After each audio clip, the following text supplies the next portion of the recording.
Jai Hind. Good afternoon from Bharat, that is India. This is a message to all the nationalists world over, to all those who are worried about their own safety, their own existence, their country's existence, who don't want their country to be taken over by Islamic terrorists, who want their country to exist,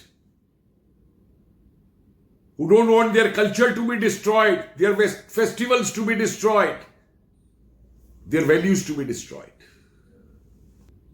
And the nationalists today are dubbed as rightists by this alliance which has emerged world over among the Islamist jihadis, anarchists, these so-called human rights rascals, activists, the liberals, and these so-called seculars. And this nexus is not operating in one country only. It is operating world over. That fanatic jihadi New York mayor, Mamdani, he defends an Indian terrorist who's accused of planning a conspiracy against India, who engineered the Delhi riots, in which so many Hindus were killed. He's sympathetic to him. He writes to him, "We are worried about you." And so are those 8 so-called lawmakers of America. Human rights violation. I've said repeatedly, please understand one thing, that human rights are meant for those who believe in humans, who are humans, not for those who are brutes, who kill others by asking their religion, whether it is Hindus or Jews or anyone else. They're not meant for them. I've said repeatedly, multiculturalism is meant for those who respect others' cultures, not for those who, by using all brute methods, want to impose their culture on others. That's the way they demand Shariat all over in the world, in every country where they had gone begging as refugees or migrants.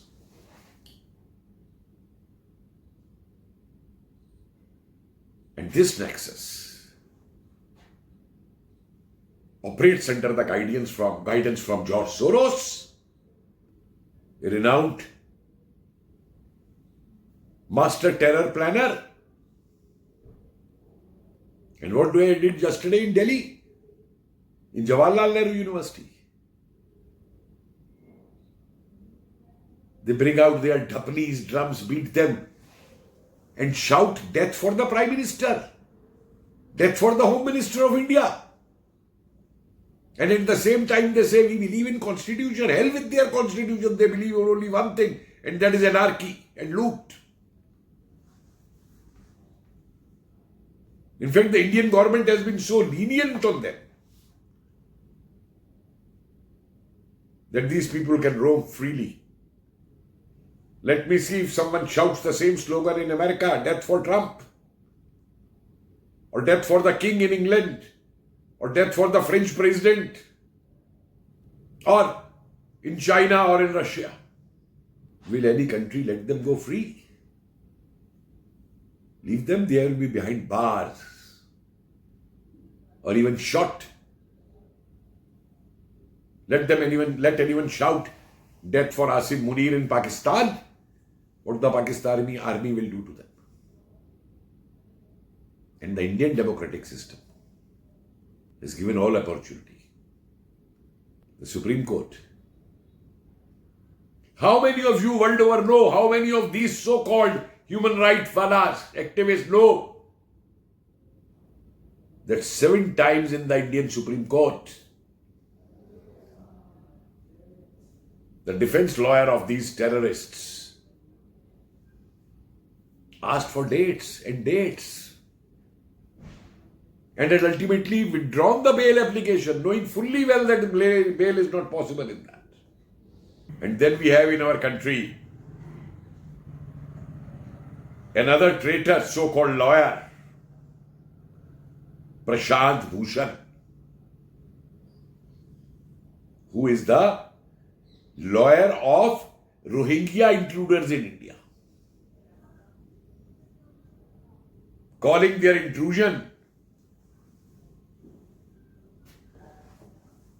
something to do with human rights, protecting them, not concerned about the safety, about the Islamist terrorism which they bring to India. How can you defend intruders if you have even 1% respect for your country, or even 1% integrity is left in you? But just because you hate Hindus, you hate India, so you will be the lawyer of intruders, traitors. Every jihadi, every Islamist jihadi you will go and defend in the court and talk nonsense, calling the Supreme Court's action as shameless of denying bail to them. These shameless people can call anything to any institution or to anybody, because they are backed up by power-hungry, power-crazy politicians like Rahul Gandhi, Akhilesh Yadav, Lalu Yadav's family, who have amassed billions and billions. And these human rights, the people see only in Gaza what is happening. They don't see what happened on 7th October in Israel. They don't see what happens in Bangladesh. What is happening in Bangladesh? What is happening in Pakistan? Why don't they shout human rights there? They won't. Because that doesn't fit in their agenda. Their agenda is only anti-India, anti-India. Which country will tolerate and accept that when a foreign dignitary is visiting the country,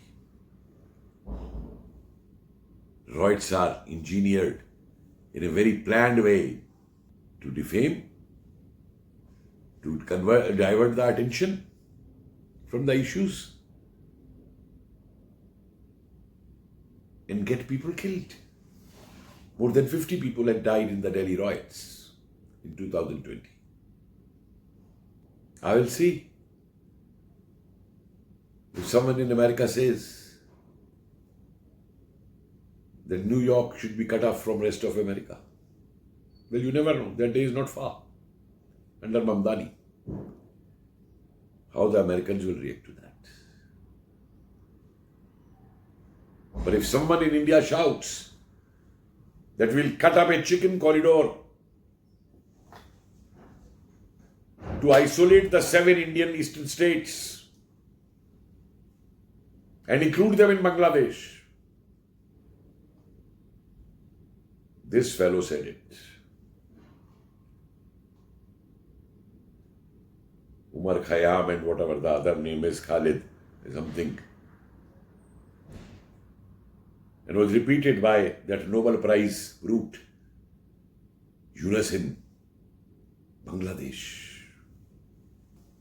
This is not done. And if this thing is not stopped, internationally I am saying, I am not only making it a national issue, it is not only my concern now, because they are talking of Ghazwa Europe. They are threatening every European nation. England has already become half Islamist. In America they shout, we'll rule over you. You have to all strongly join and support the battle against this Islamist terrorism and this anarchist alliance. These leftists, so-called seculars, they call themselves seculars, they call themselves atheists, and they support every Islamist organization. It's not duplicity. It's not just hypocrisy. Or is it a part of their strategy, the famous communist strategy, 2 steps forward, 1 step backward? But they all want anarchy. And if this anarchy is not controlled today, mind it, today it may be in Bangladesh what's happening, or in India what's happening. Tomorrow it is your country. It has already started. It started in France, it started in Germany, it started in Australia, it has started in England, it's happening in America, it's happening in Switzerland, Italy. Which country they have left? And we have these great, like in your countries, the opposition, the way the opposition is behaving, the same way in India. So wake up, friends. For your own safety, for the safety of your children. Don't become England, who can let 30,000 rapists of their teenage girls go scot-free. The rape of these innocent girls is only a trailer. Had you learnt lessons from what was done to the Yazidi women by these brutes, or what is done in Pakistan to the girls of minority, Hindu girls, Christian girls, Sikh girls, you would have seen the writing on the wall. And be cautious of your traitors. Your enemy is more within you, who supports them, who sides with them, who shouts for them, who gives them legal assistance, who come out in these demonstrations of favoring them, who ask for their release. Let these people be frustrated in India also. Because now we know how to answer them back. Teach them a lesson now. So wake up. Realize what these so-called human rights activists are. The paid agents for anarchy, and fight them out. It's never too late to save the world, as the weapons they are using are much more dangerous than the atom bombs. Jai Hind.